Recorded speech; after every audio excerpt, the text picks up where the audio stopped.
not as short as Judy is. I'm gonna bring this up. Hopefully I won't break it.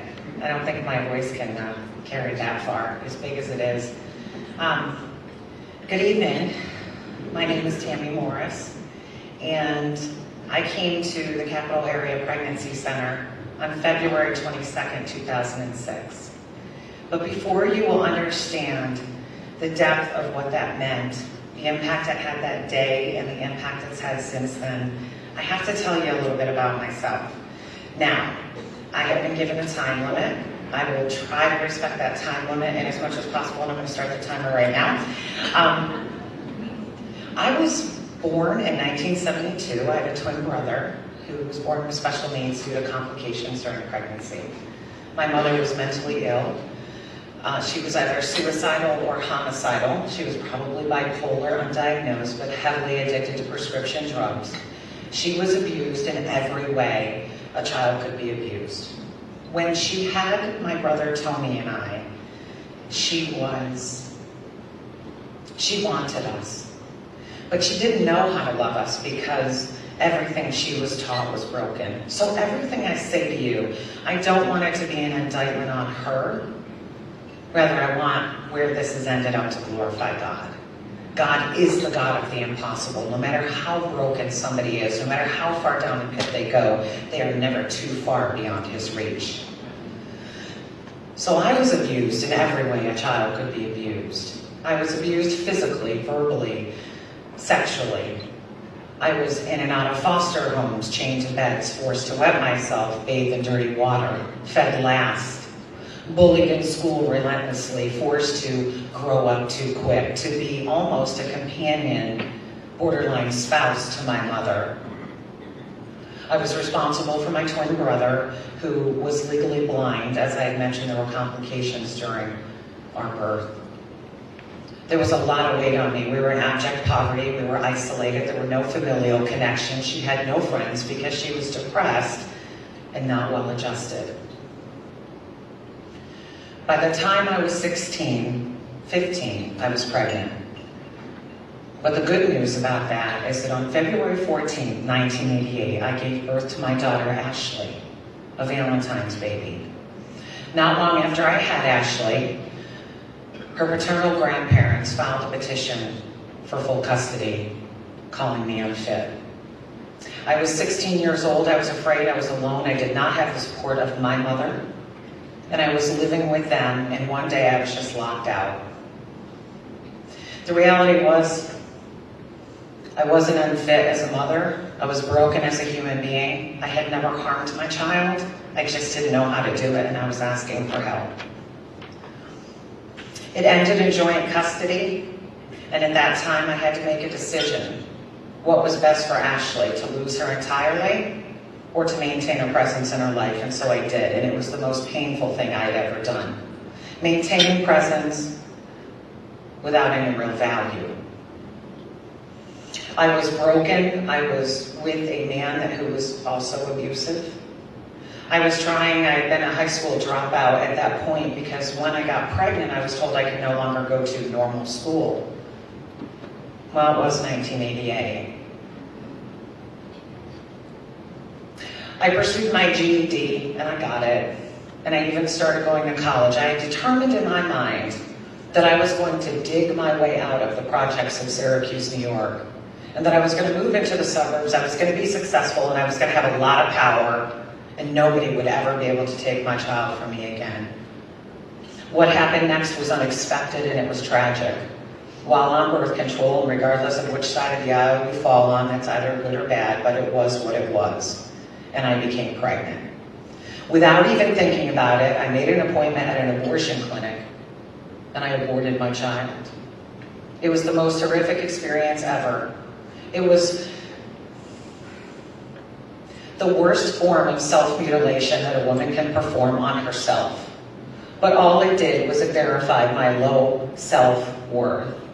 Because if I had any value, would my mother have been kicked out of the Catholic Church? Would my father have rejected us? Would I have been beaten, abused, bullied, and everything in between? Would I have been hungry and afraid, locked out of the house, and beat myself to avoid the emotional pain that I was feeling as a child? Now, all these things I tell you, I don't tell you as an excuse for anything that I've done, but it is an explanation of what can lead to the tragedy of abortion. Broken people break other people. Over the course of the next 17 years, many things in my career, I was successful. I was a powerhouse in the nonprofit world. I did my selling by fast talking to slow thinking people. And I was convinced that it was those in the suburbs that never saw me that they were to blame, most of all the church. I knew that there was a God, and I knew I was his bastard.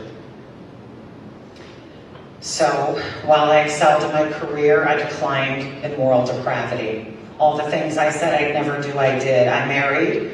I had another child, Colton, who is now 19. And he is one of the loves of my life.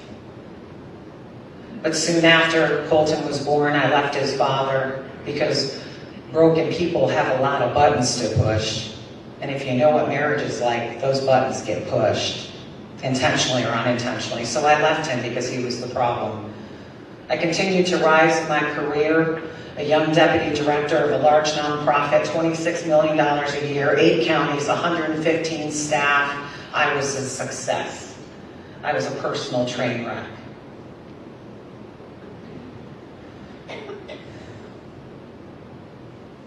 I had a list of nevers, and I broke them all. By the time I was 32 years old, I aborted 8 of my own children. On April 22nd, 2004, I was driving down the road leaving my development. And if you know anything about Limekiln Road in New Cumberland, exits off of 83, I worked in Harrisburg, that was one of my offices, and I lived in Green Lane Farms. I had a nice house on the cul-de-sac with a new SUV, a pool in the backyard, the little dog, the big dog, and I was near death. And I went the wrong way. Do you ever have the straw on the camel's back that just makes no sense? I just turned the wrong way. It was a minute and a half. And so what ended up happening was I screamed every possible cuss word I could think of or make up and cried out to God and said, if you are real and if I matter, show me. Because if you don't, I will kill myself. And I was not suicidal. I loathed it because that's how my mother was. But he showed up. There was a sign there, Hershey Giant Center, Joyce Meyer. It started that night. And I gasped as it was the first time I had ever taken in breath. But what I also said before I saw that sign on 83 North was, if you show me that you're real and I matter, and then some expletives, I will follow you unashamedly for the rest of my life, which means use my mouth. And he showed up, and that night I drove my executive assistant to the Joyce Meyer conference in Hershey, Pennsylvania. It was on that highway I was saved. It was at that conference I was filled with the Holy Spirit. A year and a half later, I was a drunk, I was sexually perverted, I was an adulteress, I had no grounds to leave my marriage except he annoyed me. Still annoys me from time to time, but I love that man. So many things. And I was aware of them all at once. And one by one, and year after year, those sins, those depravities, the brokenness, the strongholds fell away. But a year and a half after I was saved, I heard the Lord say to me, return to your husband and withhold nothing. That was like in November of 2005. And so like any good Protestant, I rebuked the devil. By January of that year, I had resisted as much as I could, but I knew that the God that heard my cry on that short stretch of highway was the same God that was leading me into the good in the land of the living. I knew that in the midst of facing the thing I feared the most, would be the most healing and redemption, and he would not lead me to a bad place. And even if I was in the valley of the shadow of death, he would be with me. And it is just a shadow. So Sean and I reconciled in January, and by very early February, I knew I was pregnant.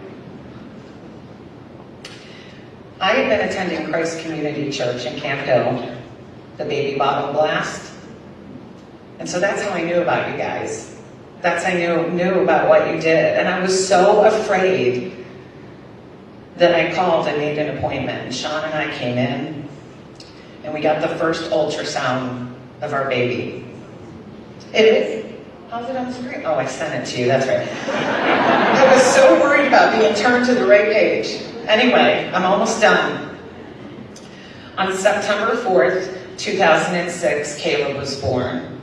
My entire pregnancy with him, I was petrified that the Lord would take my baby for the atrocities I committed to the others. But my baby was born. He was born about a month early, but healthy. And when Caleb came out and Nurse Karen said to me, "Your baby is whole," and he's got a lot of red hair, I wept. And I wept because God was good. Because I didn't deserve his blood, I didn't deserve his forgiveness, I didn't deserve his redemption, and he gave it to me anyway. And so Caleb was born, and Caleb is now 11 years old. And in those years, I've attended post-abortive recovery, a recovery ministry. I lead a nonprofit, first that helped homeless mothers and children, and now I Habitat for Humanity in York, PA. My husband and I have celebrated 12 years back together. I serve the Lord, I use my mouth for him, but it started with me walking into that clinic and someone saying, "Congratulations." It gave me the strength I needed for those months ahead to believe that God was good. It would take me years to remember the number of abortions I had. But because I've received his healing, I know for a fact that my children are safe with him. It wasn't a surprise to him. And you never know, ladies and gentlemen, who you have walking through your doors. So I am Tammi Morris, and I'm the proud mother of 11 children. 8 I will be reunited with in years to come. I am also reconciled with my daughter. My mother and father were both believers when they died. And today I carry in my pocket a stone that my granddaughter painted for me. That is reconciliation. We went from brokenness to togetherness, and it's all because of Christ's blood and the work that you're doing. Open your pockets, open your time, open your hearts, and know that everybody that's walking through that door needs a dose of Jesus, no matter how much you think they know him. And just keep loving because it's working. Thank you.